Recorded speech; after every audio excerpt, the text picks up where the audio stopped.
Bonjour, la Fédération des chasseurs de Loire-Atlantique a fêté ses 90 ans en organisant début août sa toute première fête de la chasse. Fête organisée sur le site qui lui appartient, le Bois de la Vente à Joué-sur-Erdre. L'occasion pour le nombreux public de découvrir les pratiques de chasse et même pour les plus jeunes de s'initier. Disons que l'occasion fait le larron, c'était 90 ans de la fédération, on voulait marquer le coup. Et donc comme depuis mars on a des bâtiments qui nous permettent d'accueillir du monde et du grand public et nos chasseurs, on a décidé de tenter de faire une mini fête de la chasse sans prétention, mais réunir un peu nos adhérents, leur montrer ce qu'on avait fait sur le site. Et aussi accueillir du grand public pour montrer un peu, présenter la chasse, les différents modes de chasse qui se pratiquent dans le département, comme la chasse au gibier d'eau avec le rapport à l'eau, la chasse au grand gibier, la chasse sous terre, et tous les modes de chasse qu'on peut faire ici, avec des associations spécialisées et quelques produits des terroirs également. Ça fait partie de la convivialité de la chasse. Et puis également un petit côté commercial très, très léger avec des armuriers, des vêtements et un apiculteur. Tout est léger, il n'y a que des produits du terroir du département, oui, il y a des escargots, des huîtres, du sel de Guérande. Je viens d'oublier, je vais me faire engueuler, mais indépendamment de ça, c'est bien sûr le vin, j'allais oublier, le vin c'est important dans le département aussi. Je pense que c'est un peu une vitrine qu'on a voulu faire, présenter la chasse d'abord aux non-chasseurs, mais aussi aux chasseurs, parce qu'il y a plusieurs types de chasses différentes et personne ne pratique toutes les chasses en même temps, donc ça permet de voir comment on chasse l'autre, etc. Les chasses sous terre, c'est surprenant aussi quand on ne connaît pas, avec des chiens qui traquent le renard et le blaireau.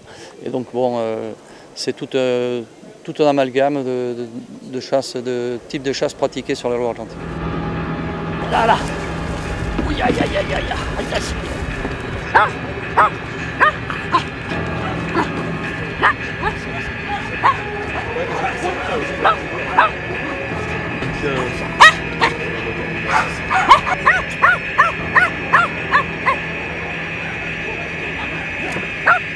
Forcément que c'est une journée inespérée pour nous. On ne s'attendait pas à avoir autant de monde.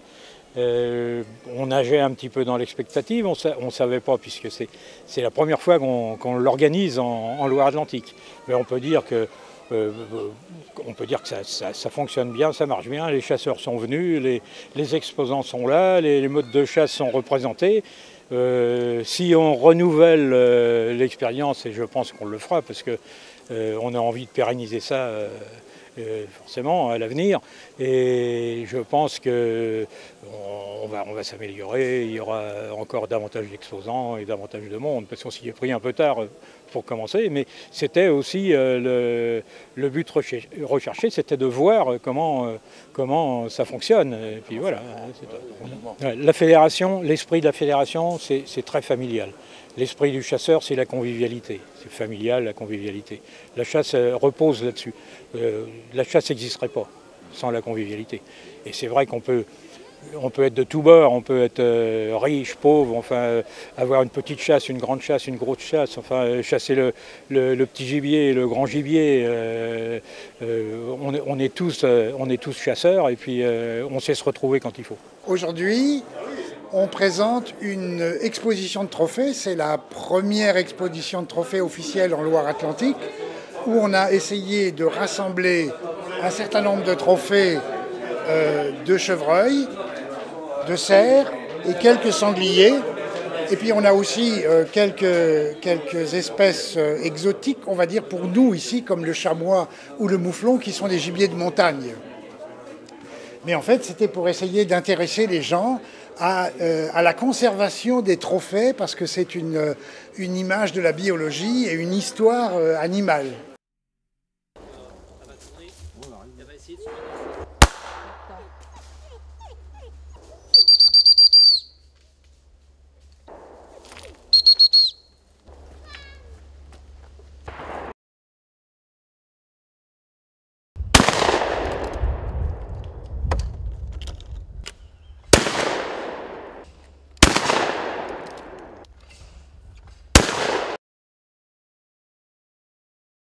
Ah bah ça se passe même très bien, oui, indispensable. Disons qu'on travaille avec la fédération de manière assez récurrente tous les ans avec les formations obligatoires pour les jeunes chasseurs ou même les anciens qui veulent se mettre à l'arc. Donc on est entre guillemets partenaire de la fédération, donc c'était la moindre des choses que d'être présent pour l'anniversaire. Ça suscite toujours autant d'intérêt, les gens sont toujours aussi curieux de découvrir. Après au niveau des pratiquants, comme c'est un mode de chasse où il faut quand même s'entraîner assez régulièrement et de façon assez difficile. Le nombre de pratiquants n'est pas aussi important, mais il y a tous les ans des nouveaux contacts qui viennent dans l'association et qui suivent la journée de formation obligatoire. Ah, les enfants, oui, c'est les premières futures recrues. Et en général, je crois qu'on est tous passés par là. On a commencé par des petits arcs en noisetier avec des ficelles de bottes de foin, mais dès qu'il y a une attraction et que les arcs sont sortis, les enfants sont en première ligne. Bon. Vous serez présent l'année prochaine? Bien sûr, oui.